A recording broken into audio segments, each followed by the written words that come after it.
Stage 20 on the 25th of May is the penultimate stage in this year's Giro, and it could well be the hardest. By now most of the field will be crying for mercy, but for some this is their final opportunity to grasp the leader's jersey. Stage 20. The 203 kilometres from Silandro, ending on top of Tre Cime di Lavaredo, covers a total of 5 steep climbs.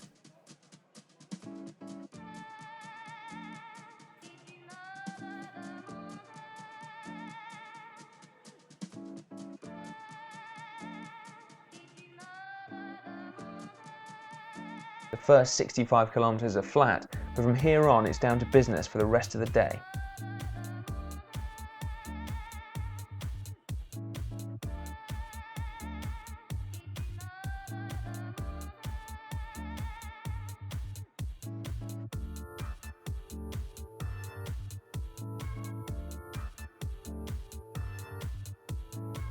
The stage's first climb, Passo Costalunga, is 25.3 kilometres long with an average gradient of 5.7%. It's a good place for a breakaway to get established, but if the general classification isn't set yet, the favourites will still be eager to keep the pace high and test each other.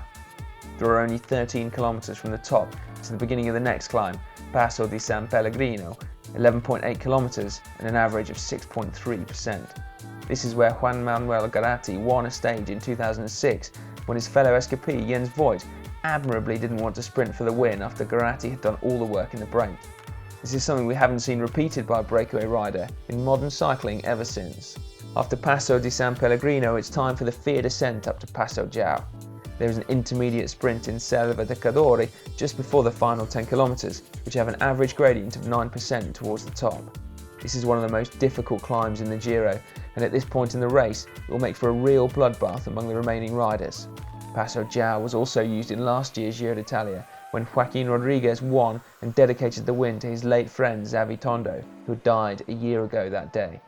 Last year the stage finished after a descent, but this year the riders will still have 2 more climbs to go when they reach the intermediate sprint in Cortina d'Ampezzo. First up is Passo Tre Cocci. The 7.9 kilometres towards the top have an average gradient of 7.2%, and after 6 flat kilometres, it's time for the final climb of this year's Giro d'Italia. Tre Cime di Lavaredo isn't very long, only 3.7 kilometres, but it has an average gradient of over 12%.